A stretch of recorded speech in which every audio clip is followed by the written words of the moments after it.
Hello and welcome to my little journey down road tested memory lane, and today I'm going to be speaking about sports bikes again. No apologies there, and going to go back to a time when we've been speaking a lot about GSX-Rs lately, haven't we?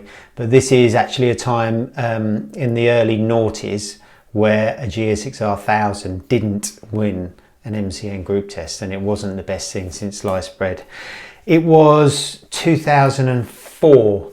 Now 2004 is probably, I reckon, one of the most important years for road going superbikes in history.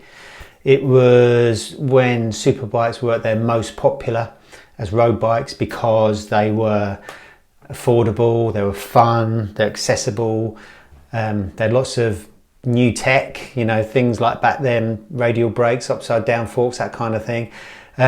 And power figures started to really climb to kind of serious levels where they were really, really quick. You could argue that later superbike years were better. I mean, there were certainly a lot better superbikes produced since then. But I think 2004, you kind of had the concentration of fantastic new superbikes. So of the four main players, you had three new bikes in 2004 out of four. So you had the new Fireblade with the underseat pipe, the RCV kind of looking one. You had the resurgence of the ZX10. The ZX10 before the 2004 model was the old jelly mold one of the late 80s. But the ZX10R was angry looking. It's just, you know, that was a fantastic time seeing that come out from Kawasaki. It really was. And then you had the Yamaha R1. That was completely different to the bike before. That had underseat pipes and a load of other new stuff, which we'll cover. And I've been swatting up on my model codes after what we said in the last video. And the 2004 R1 was the 5VY, I think. Please correct me if I'm wrong. And of course that year was the reigning superbike, road going superbike champion, the GSX-R 1000 K3, or the K4 as it became in 2004, which was unchanged from the K3. But that was the daddy. So you had these four new, or three new and one fantastic 1000cc bike that at the beginning of 2004 we didn't know which one was going to be the best. And you know, in the journalism world, in motorcycle publication world, 1000cc superbikes were the most important thing around. That's what everyone was talking about, and we used to cover that a lot. I mean, interestingly, we never included the Ducati 999 or the Aprilia RS-V in these superbike tests. They were V twins, weren't they? And to be honest, they never really had the performance to compete with the four cylinders, not like they do now that they're V4s. But back then, we used to lump them in with Suzuki GSX-R 750 tests as kind of like a middleweight superbike test. In a lot, same kind of thing we do now really, with the Panigale V2 and the MV F3 800, that kind of thing. So yeah, they were never quite up there, although they were in racing, weren't they? I mean, you know, Aprilias and Ducatis used to win world superbike races. But the truth of the matter is, to get power out of those V-twins, you need to raise the revs and then have the engines on the verge of breakdown. So you could only be competitive if you could raise the revs and throw crankcases at those bikes, which of course only factory teams could, which is why you only ever saw factory Aprilias and Ducatis beat four cylinders. So the anticipation was really brewing by the end of 2003, and a few of these 2004 model bikes had already been launched. So my colleague Trevor Franklin had ridden the ZX-10R at a track in Miami and said it was amazing. I'd ridden the Honda Fireblade at a track in Arizona. Again, that was incredible. But we had to wait until February 2004 before we could ride the R1. I rode the R1 there at its world launch at Eastern Creek in Australia. But we were so keen to put them in some kind of order to see which was best that we actually did a a few comparison tests leading up to the main group test. So we did a little article at the end of December, you know, who's the daddy. We basically collated all the opinions that we'd already had about the bikes in one place. We compared the spec. Yeah, there you go. And the winner in our mind, without pitching them head to head, was that the Kawasaki would be best, followed by the Honda and the Suzuki. So that was then. Then in February, we managed to get our hands on the first UK bikes and rode them all together. And in really crap conditions. You can see all the salt on the front of that Fireblade on the tyres. So we kind of wobbled around some roads in Lincolnshire and tried our best to do our A-framing to try and get the knee down. And we concluded there that the blade was front running. But then the final piece of the jigsaw came, which was that R1. So we went to Eastern Creek and rode the R1, and it was so important that we went massive on it. MCN did 11 pages on a bike launch, which is kind of the norm for the big important bikes back then. But I mean, now you give any new bike maybe 2 pages, 4 maximum. So, you know, it was really important back in the time. So the test was split between, I mean, the R1 launch in Eastern Creek was probably one of the most decadent launches that I've been on anyway, because we were there for a good chunk of time, maybe 5, 6, 7 days. We got to ride the bike on the road and the track. Don't often get to ride super bikes on the road now at launches. They're generally on the track, just because, well, it's just to keep everyone in order, basically, all the people on the launch. But you can't scratch the surface of what a superbike can do on the road. It's just impossible. So, you know, what can you really say about it? So that's why most superbike launches are on track now. But Yamaha decided to let us ride this on the road as well, which in Australia was a brave move, because they're so hot and speedy there, aren't they? But it never stopped us acting like the star boys, going down the motorways, pulling wheelies and doing skids and stuff. So yeah, we rode it on the road. We introduced the other bikes, and of course around the racetrack as well. We also we managed to get a bike in the UK round about the same time as the launch, and Trevor Franklin went off and did a road ride with pillions as well. We talked about the development of the R1. We showed the clay models. We showed the different points of manufacture, and then we kind of knuckled down to the details. I think that made the R1 great, really. So, you know, it had a brand new chassis. The new aluminium Delta Box 5 follows the latest trend, with the engine hung under the frame spars rather than between them. So that frame was completely different. You had new fuel injection, new suspension, 43mm upside down forks at the front, which were the same as the year before, but with new radial mountings for the brake calipers. So R1 went radial caliper in 04. The exhaust was shoved up under the seat, which was kind of the fashion at the time. Same as the blade, same as some of the 600s, like the CBR 600. Different brakes, so you had 4-pot calipers on there. Later went to 6, didn't it, on the 16 valve R1 a few years later. You had ram air for the first time, and then you had a completely different engine. So Yamaha claimed 172 bhp, over 180 bhp including ram air, so that was 22 bhp up on the previous model. It's got the shortest stroke of all the thousands, just 53.6 millimeters, and the GSX-R at the time had a 59mm stroke. So, you know, the Yamaha was a revvy little beast, as we found out since. And you've got new lightweight internals, just to make the engine spin a little bit better, reduce frictional losses.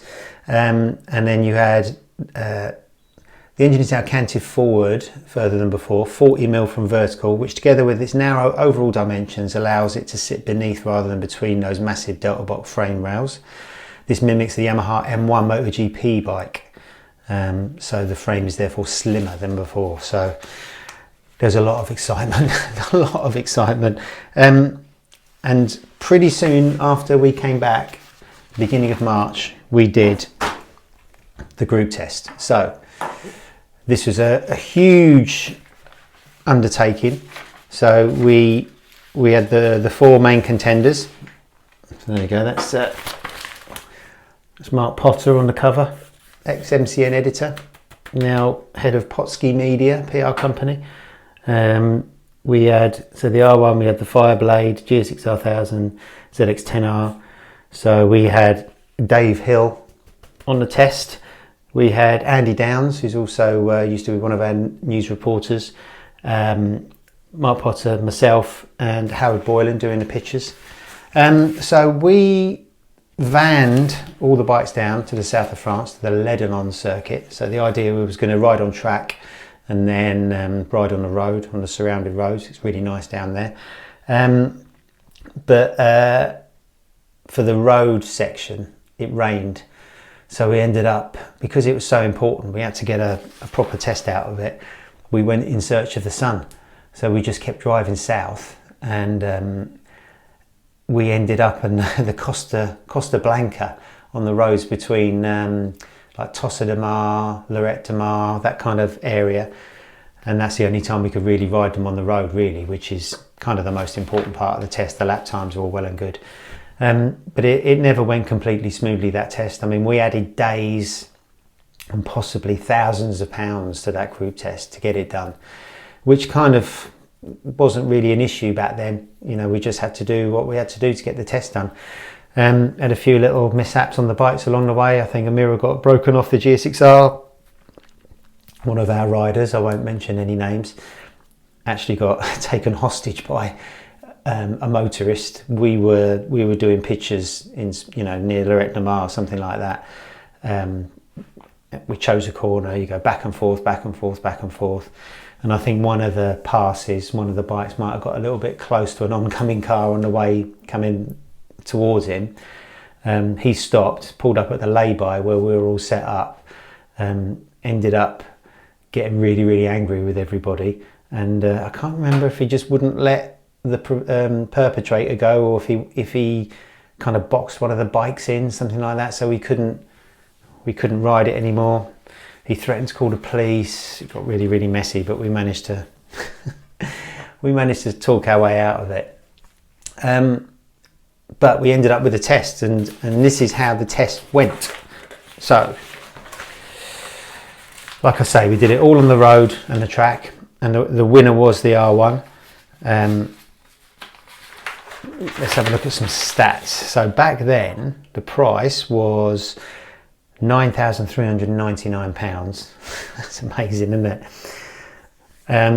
The actual power was 147.9 bhp, 70 foot-pound of torque, and 172 kilos, and a true 177 miles an hour at Bruntingthorpe. So that wasn't bad. Second place was the Blade. That was cheaper, 8,799, 146 bhp, 79 or 73.9 lub-foots of torque, 179 kilos, 178 mile an hour. In third place was the GSX-R1000. So that had been knocked off its perch, but of course the following year was the K5, so I'm sure Suzuki weren't too worried about it. That was 8,549, 144 bhp, 74.8 lub-foots of torque, 168 kilos, so that's the lightest here, and 175 miles an hour. And then the Kawasaki was last. That's 9,000 quid, just over, 147 bhp, 74 foot-per-pound, lub-foot of torque, 170 kilos, 176 mile an hour. Yeah, so in terms of those power figures, they're all pretty similar. There was not a lot in it really. They're all about 147 bhp, but you can see with the Yamaha curve how much further its peak power is along the rev range, so that shows just how peaky it was. And then the torque figure is really bad, is right down there. So you had to rev that R1 like a 600 to get anywhere. And the blue line, the GSX-R, unsurprisingly, with its long stroke engine, was the most torquey. And in terms of acceleration, let's pick out some figures here. 0 to 60, Yamaha 2.9, Fireblade 2.8. That's no surprise because it was quite low and long. GSX-R 2.99, ZX-10R 3.03. And that was the opposite, that kept wheeling, so that's why it wasn't quite as fast under acceleration. The Top Gear roll-ons from 40 to 120, the Yamaha is 9.85, the Blade's 10, that was a little bit sluggish. GSX-R 9.85, and the ZX-10 was actually the fastest there, 9.38. Quarter mile, best ones, the GSX-R and the ZX-10. Top speed, Fireblade best, just 178 compared to the 177s and 176s. And then the best brakes from 70 to 0, ZX-10 stopped the shortest distance, 49.4 meters. The worst was the GSX-R 1000, 52, and the Yamaha and the Honda 51. In terms of the lap times around Lebanon, they were really close. They're all in the 136s.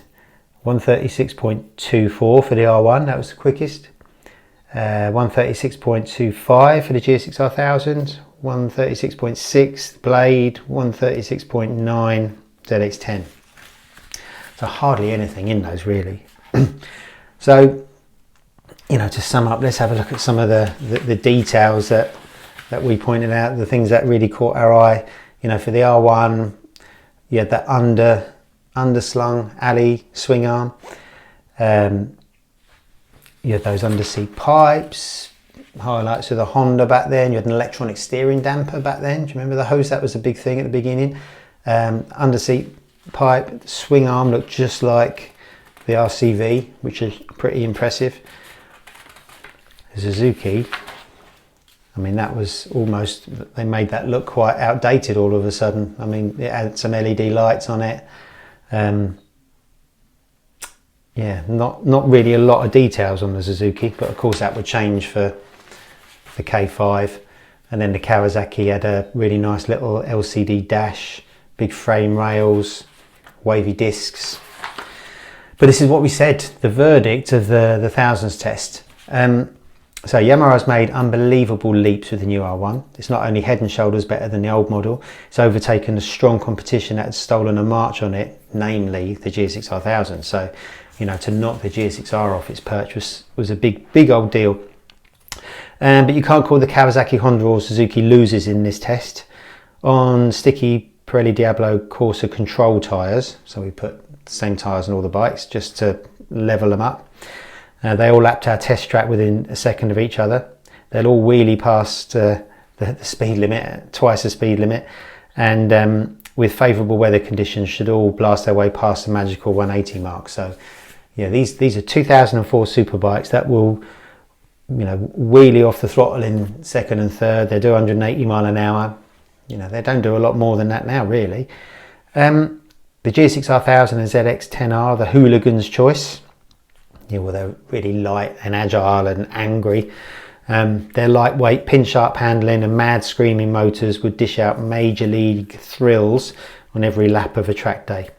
And the Suzuki's a whopping £850 cheaper than an R1 to boot. The Honda was designed by the team behind the title-winning RCV MotoGP machine, which is true. That was never really, always kind of blended into the background a little bit, but it was a fantastic bike, really good bike. It has an insane amount of power and is blisteringly quick, but is wrapped up in a much calmer, more user-friendly package than the Kawasaki or Suzuki. So we're saying that the Kawasaki and Suzuki are angry, RCV designed blade is kind of a bit calm, and then the final paragraph. But Yamaha manages to combine the character of all the bikes here. It feels stable, exciting, and is easy to use. And it's also the fastest and most powerful out of the four. While the Kawasaki feels faster than it is, and the uninvolving Honda is faster than it feels, the R1 is stable, exciting, and fast. So, you know, that's quite some accolade for the Yamaha to come along and, you know, beat all those new rivals that would have been in development for a long time, beat the GSX-R 1000, you know, at a time where superbikes were just, they were just everything. I mean, you know, you'd remember back in the day that any bike meeting you went to, any race event you went to, it was just superbike central. And yeah, 04 also for me as a road tester, you know, I'm 2 years into this dream job of mine, and I'm riding all these amazing 1000cc's around Southern Europe and around racetracks, and it was just an amazing time. I actually had an R1, that 04 R1 as a long-term test bike. I never raced that one, but did a lot of miles on it. Went around the Nürburgring on it a couple of times, and it was a great bike to live with. Really, really well made as well. Just real lovely quality to it, which Yamaha still have got. Actually, there's no feeling that it's built down to a price at all. But talking of which, talking of prices, I've had a little scout round MCN's classified section and found these 04 bikes for sale. So you can get a blade of that vintage for around £4,000. You can get a ZX-10R of that vintage for low £3,000, which is astonishing. You think of how much bike you've got for the money there. A GSX-R 1000 K4, which is obviously the same as the K3, but I found a K4 which would be the same as we tested, £4,500, so that they've kept their money quite well. Even though, ironically, they're not as well made as some of the other bikes, but I just think, you know, what they are and what they represent and the performance you get, they hang on to their price. And the R1, I've seen a couple for about £4,300. So that's a lot of bike for your money. You know, you can't buy anything new for that, can you? And you know, these bikes are pure. They've got more than enough power. They haven't got electronics, haven't got ABS. You can just muck about on them and have a lot of fun. You know, if you were to get one of these, fit modern tyres, service the suspension and the brakes, you know, any one of the class of 2004 would be an amazing road bike, an amazing track day bike. It honestly really, really would. And I reckon, even, how many years are we, 19 years later, I reckon the 2004 R1 will still be the best of the bunch. So thanks for joining me on my little trip down road testing memory lane, talking about super bikes and sports bikes again. There were great times, those mid-noughties, when it came to sports bikes. You know, I don't think most of us went anywhere without wearing leathers, or not like now. But yeah, it was good fun looking back through the MCNs as well. So thanks very much for watching, and keep those questions rolling in, and I will see you soon.